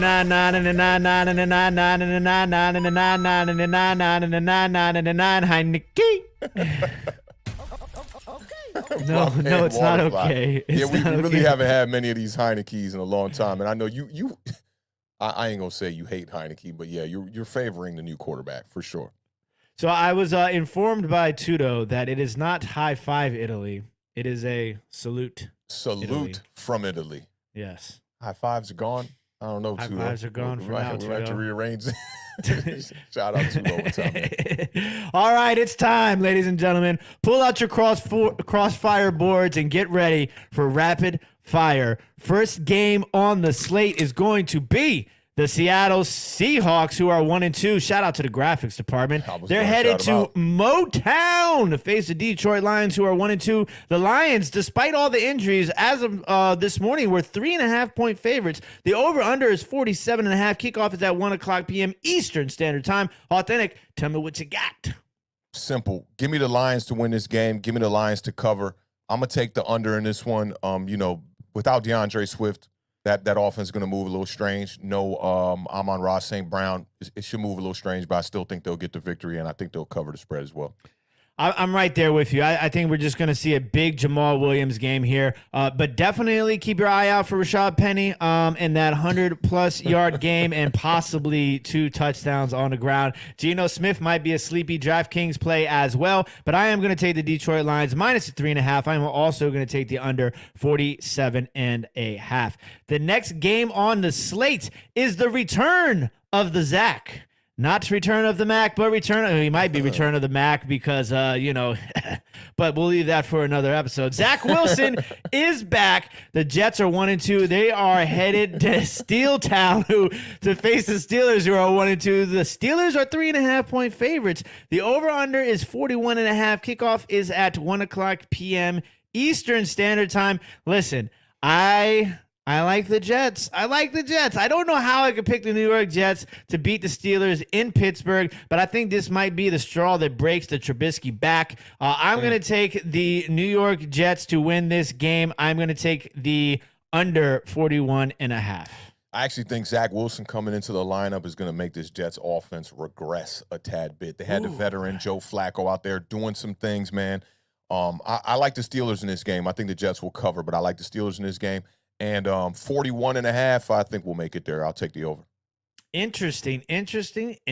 We gon' see. Up next is the Chicago Bears. Are 2-1. How? I don't know.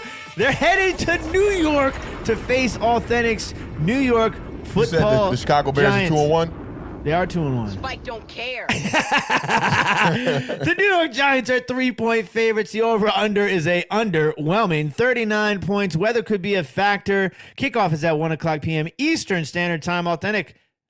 Do I need to ask who you got? You barely got to ask. New York Giants are going to win this game. Banged up, man. The wide receiver core looking suspect as ever. But I just think that the Giants are a better team than the Bears. These are two teams that are within their rebuild right now.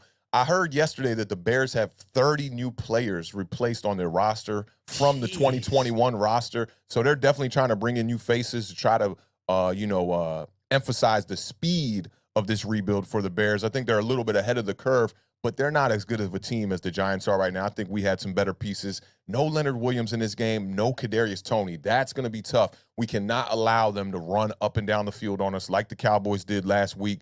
Going to have to find a way, man.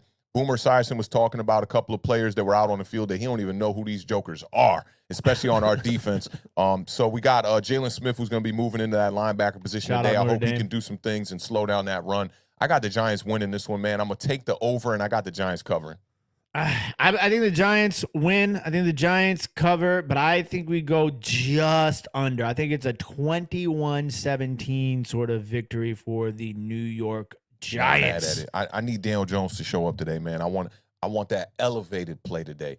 We saw the grit, the gutsy performance on Monday night against the Cowboys wasn't enough to get the win. I want to see this kid go out here and play a precise game. That's the word I'm looking for. I want precision out of Daniel Jones. Give me a high completion percentage, breach that 250-yard mark. This kid has not even thrown over 200 yards yet. Let's put up some good tape. That's what I want to see. I want to see some good tape. Last year, we had no highlights from Daniel Jones. His only highlight was him catching a one-handed pass. I need some highlights, Daniel Jones, and I need a big victory. Convincing. Get us back in that win column. Let's move to 3-1. What better way to start the year? Bro, if you guys go 3-1, that's going to be fantastic for the New York Giants, and which means it's going to be fantastic for Awthentic and The Beard. Back. Tuesday night, 7:00 p.m. Eastern Standard Time. Thursday night, 7:00 p.m. Eastern Standard Time. And the world-famous Giant Overreaction, which will be live tomorrow. Can't with wait. Your boy, Awthentic. Victory Monday is going to be fantastic, Giants fans. I'm calling it. Calling it. He's calling it. Up next, the Los Angeles Chargers are 1-2. Man, shout out graphics department. They headed to H-Town. H-Town. The Texans are not getting me anywhere closer to my over 4.5 wins on the season, but they are 0-2-1. The over-under in this game is 45. Kickoff is at 1:00 p.m. Eastern Standard Time. Listen, I can't. This isn't going to be the week, I think, for Houston Texans to get their first win, but I do think that they cover. Oh, they cover. You scared me, because I knew they weren't winless. But they have a tie. Ugh. They got a tie. They got Ain't a nothing tie. worse than a tie when you ain't got no win. Dang. It's like having a tie without a suit. Okay. Facts. Yeah. You know, but we're gonna go Chargers to win. We're gonna go over 45. But I like Houston to sneak in a backdoor cover here. For me, man, you talked about H-Town, and I'm gonna take y'all back. Chargers gonna knock the boots off the Texans today. Watch. I'm telling you, they had that terrible performance against the Jacksonville Jaguars last week. Quarterback's getting a little healthier. I'd look for them to definitely go out here and put up some big numbers. I'm going to take the over in this one. I got the Chargers covering without Keenan Allen. Ooh, up next, the Cleveland Browns with that elf logo. Look like a cereal character or something, like a cereal mascot. like a bootleg Lucky Charms, but with Reese's peanut butter cups. A bootleg Lucky Charms, generic brand, like I don't know what. Yeah, I saw what it was called the other day. I was at a Lidl grocery store. They were called Magical Forest Charms or something like that. That's horrible. Okay, the Cleveland Lucky Charms. Now, talking about those generic brands, right? You know. My girl got this generic Kit Kat. It was called like Break Time. Like, bro. Come on, y'all got to get more creative with these generic names, yo. Facts, cuz. Oh my gosh, the Cleveland Lucky Charms are 2-1. They are 1-point favorites heading down to A-Town. The dirty Atlanta, the Dirty Bird, the Falcons are 1-2. The over-under in this game is 47.5. I don't know how, but kickoff is at 1:00 p.m. Eastern Standard Time. Give me the Atlanta Falcons to win outright. I'm going to take the under 47.5. Say less. I'm right there with you, man. I got the Atlanta Falcons winning this game. Marcus Mariota about to come out here and put up some numbers one time, and I'm going to take the under as well. I'll take the under, man. I think it'll be gritty. Cleveland will try to stick in this one with the running game, but it won't be enough to beat them Falcons. Cernock says the elf's name is Brownie. Brownie the elf. Yeah, Brownie the elf. He's serving up cereal. That's what, that football should be, a cereal bowl, yo. Straight up, yo. I don't know how I feel about the logo. I'm not hating. Yeah, I mean, it looks good on the screen. I'm not going to lie. You know, he just looks like he's serving up a bowl of cereal, dog. That face. Right, dog. You got the He's milk? like all proud. He's like, I'm about to give a good bowl of cereal. Right. That's the only bowl they gonna get to. Okay, next game. Next game on the docket is gonna be my Washington Commanders in the new black, burgundy, and gold. I don't know if you saw the promo yet, but they got the shadow looking like Independence Day coming over Dallas skyline and over the stadium. The black is coming into town. Black cloud. I'm riding with it. My Washington Commanders will come out victorious. I'm taking the Commanders to win this game, and I'm taking the over 41.5. I like it. I like your confidence. I wish you the best. But the Cowboys probably going to win this game, man. That backup quarterback, Cooper Rush, he's a problem. He's getting rid of that ball extremely quick. I'd look for a special teams play to be the difference in this one. Give me the Cowboys. I'm taking the over, and I got the Cowboys covering that 3 for sure. Oh, man, that's tough. All right, we're moving into another NFC East game player. The Jacksonville Jaguars are 2-1. And on top of the AFC South, they are headed to Philly, who is 3-0, one of only 2 undefeated teams left in the National Football League. They are 6.5-point favorites. The over-under in this game is 4-5. Kickoff is at 1:00 p.m. Eastern Standard Time. Authentic, tell me what you got. I'm going to keep it funky with you, man. Jalen Hurts about to go out here and continue the show. And they're going to this game is not going to be close. I know you think this game is going to be close. I got the Eagles winning this one. I got the Eagles covering. I think the Eagles are going to win by 3 scores. It'll be a 17-point game when all said and done. Well, listen, I like the Eagles. I think the Eagles win, but Jacksonville does cover. This game is a lot closer than I think most people think. And I'm going to take the over 45 in this game. The Eagles haven't even had to play the second half of most of their games this year outside of Detroit Lions. They pretty much putting up 24 in the first half and high fives and smiles. This is the toughest matchup that the Eagles have had all year. So we going to find out. You think that, but I think the Detroit Lions will prove that they are the toughest matchup. post week 4. We'll see, though. Who you think finishes with a better record this year, Jacksonville Jaguars or Detroit Lions? Detroit Lions. Interesting. Yeah, got to get healthy, though. All right, then. So a couple of teams that are looking up at the Jacksonville Jaguars in the standings. This is the next game. The Tennessee Titans, 1-2. They're headed to Indianapolis, the home of the Pat McAfee show. The Colts are 1-1. They are 3.5-point favorites, fresh off of a victory against the Kansas City Chiefs. The over-under is 43 points. Authentic, tell me what you got. Jonathan Taylor is going to be too much in this game. You know, I know fantasy owners are definitely looking for Derrick Henry to really get back on track. I think it was 17 rushing touchdowns in 2020 for Derrick Henry. Yeah. Ridiculous. Then 2021 came out, and I believe he had 8 touchdowns in like 8 games or something like that. I know they're looking for that, but for me, it's Michael Pittman Jr., and it's going to be Jonathan Taylor today, man. Matt Ryan starting to get his feet wet in this offense a little bit, realizing that he can't hold on to the ball as long as he wants to. Going to have to get that ball out quick. Give me the Colts in this one, man. I think it'll be a fairly close game. Give me the Titans to cover. But I got the Colts winning this one, and I'll take the over. Minnesota Vikings just kicked a field goal to take the lead, I believe, with man, I just realized my game just disappeared, man. What's less than 20 on? Seconds left on the game clock in that one. Listen, this game is tough for me, but I think when you say Jonathan Taylor, Michael Pittman, I kind of just got to forget about Matt Ryan and hope that Pittman and Jonathan Taylor show up. I'm going to take the Colts to win this game. I think Tennessee covers. It's a 3-point victory for the Colts. I'm going to take the over 43 in this game as well. And I think probably more than likely, if it wasn't raining, even with the rain, the next game of the week, 2 of the best in the game, the Buffalo Bills, who are 2-1, they're headed to Baltimore. The Ravens are 2-1. The over-under is 50.5. Kickoff is at 1 o'clock p.m. Eastern Standard Time. I'm going to take the Baltimore Ravens. To win. I think Lamar Jackson.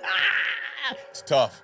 Listen, if you don't like Baltimore to win, at least take Baltimore to cover. Maybe it's a 1-point game. I'm going to take the Baltimore Ravens to win. I think Lamar Jackson is just on a different planet right now. I'm going to take the... That's a lot of points. That's a lot of points. I'm going to take the under 50.5. Yeah, I'm right there with you. I'm taking the under as well. It's a coin flip in this game. Who's going to win it, man? It'd be extremely surprising if the Bills came out and lost, because they lost to the Miami Dolphins, and if they lost to the Ravens, that would be ridiculous. I'm going to take the Ravens, though, in this one. I'm going to take the Ravens, man. I'm going with the home team. The weather's kind of ugly. That might not yield well for Josh Allen, to be honest. I'm going with the Ravens and Lamar Jackson. Did he miss the field goal? No, there was a crazy play. The Saints just caught a huge pass to get them across the 50-yard line. I think there's 14 seconds left in the game, so... Wow. But somebody Olave looks like he hurt his knee on that play.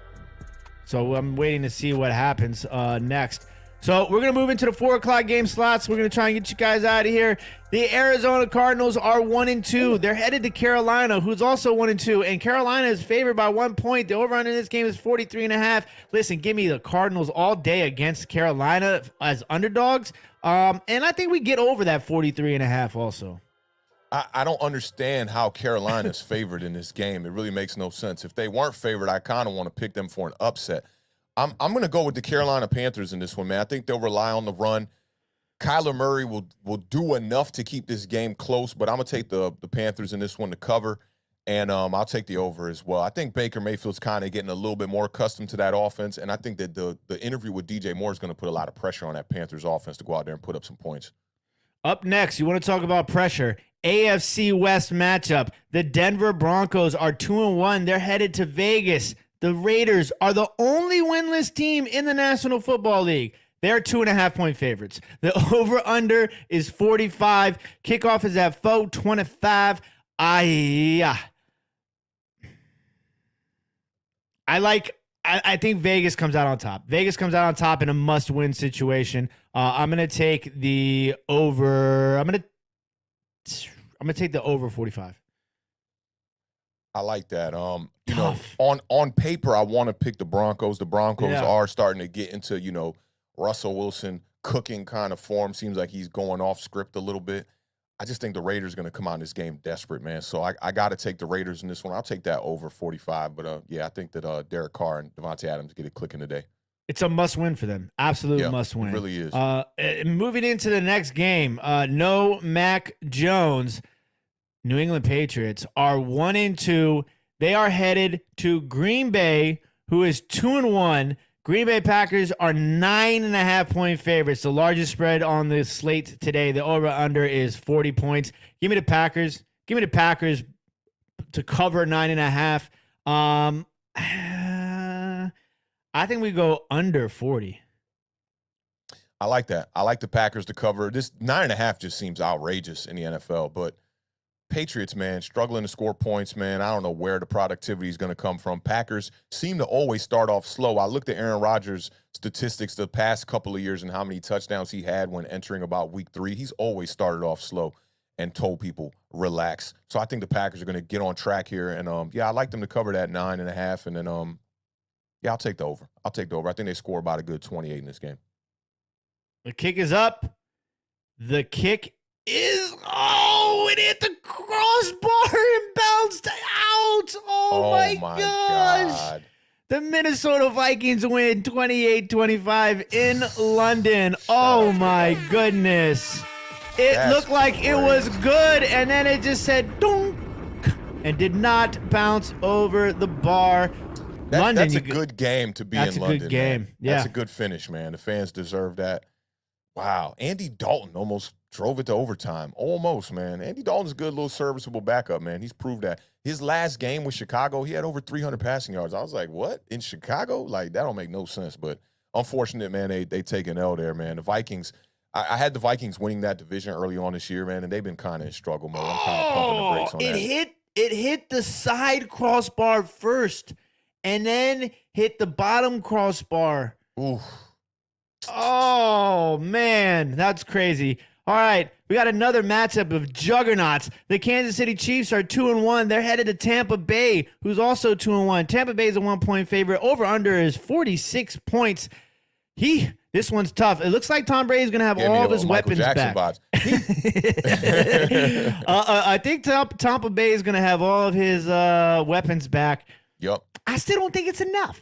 I think I like Kansas City in this game. I'm going to take Kansas City to win this game, and I'm going to take the over 46. Yeah, I like Kansas City too, man. Patrick Mahomes just a different kind of beast, man, and he's showing you that he can do it this year without much help in the wide receiver department. Juju Smith ain't showing up like a number one. Mecole Hardman's about to get cut from my fantasy team, man. Definitely in struggle mode. But I like the Chiefs to cover this one, and I'll take the over as well. And then big shout out to Chuto for the $1.99 super chat. Says New York Giants 11-6 this season, and we say forget about it. Salute, Italy. My man, Tuto in the building. Tuto. In the last matchup of the week, Monday Night Football, NFC West Showdown, the Los Angeles Rams are headed to San Francisco to face the 49ers. The 49ers are 1-2, but they are 1.5-point favorites. The over-under in this game is 42.5. Authentic, tell me what you got. 42.5. We definitely going to get there. The 49ers are favored in this game. Very interesting. Very interesting. I don't like that. I think the Rams come out with a chip on their shoulder, man. They're going to go out here and win this one outright. I got the Rams, and I'll take the 42.5. It looks sloppy in Philadelphia, by the way. I just saw a quick little highlight of what it looks like in Philadelphia. It does not look like a weather-friendly matchup. So that's New York, that's Philly, that's Baltimore. That's going to be 3 ugly games. We'll see. Hopefully. Man! All right, in this game, I'm gonna take the Los Angeles Rams. As I know San Francisco has the Rams number, but I'm gonna take the Rams in this game. I am going to take the over 42.5 Monday Night Football matchup. And let's see if we have any last second questions before we get you guys out of here. We got Josh wants to know Khalil Herbert or James Robinson. I'm so lost. Help me. I think you have to go Khalil. I think you have to go Khalil Herbert because of volume. Yeah, James Robinson going to be splitting carries with ATN. Herbert should be the guy today for sure. I think, yeah, you know, it might be a bust if the Giants come out there and shut them down, especially in this bad weather, but I think I got better odds with Khalil Herbert. And big shout out to everybody who's here in the chat right now. Ted Nugent, 81, wants to know, hey, man, is this the guy that did Fantasy Couch? I don't think so. No. But welcome to Awthentik and The Beard. Make sure you subscribe. Hit the thumbs up and join us Monday, Tuesdays, Thursdays, and Sundays. Hopefully we can be your new guy on the couch. Ted Nugent, man. Ted Nugent. Welcome to the fam, my guy. Big shout out to my buddy AM Pickers too in the building, checking us out. We appreciate it. Big shout out to everybody who joined us today on the Parlay, on YouTube, Facebook, Twitch, Twitter, all of the above. We would not be able to do this without you, ladies and gentlemen. Shout out to Marjorie, dropping Marge bombs for us all day in the stream. It's gonna be a fun day of football. Yeah. Hopefully, I'm actually about to go around our old way. I might go link up with Mo and them and check out Dave and Buster's or something like that with them. Oh, word. Yeah, if you want to pull up. Maybe, but most likely I'll be here. I'm going to be the guy on the couch. I'm thinking about, last minute flaking, pulling an authentic. We'll see. We'll see. All right, ladies and gentlemen, thank you guys very much. I'm going to let Awthentik take us out. Don't forget to check us out tomorrow. Mr. Awthentik is going to be doing the world famous Giant Overreaction, and he's already called it Victory Monday. Victory Monday. Y'all know what it is, man. Appreciate y'all pulling up to this edition of the Parlay, man. I hope everything goes fire in all of y'all fantasy leagues, man. I'm going to need it. I'm on a 2-game losing streak here, man. And y'all know what it is over here at Awthentik and The Beard, man. Keep raising that bar. Keep living those dreams. We'll see y'all on Monday for the Giant Overreaction, and we'll see y'all on Tuesday for these recaps, man. Best of luck to you, Beard. I hope your Washington Commanders get a win against Dallas. That'll be nice. Sit them back a little bit farther in the division.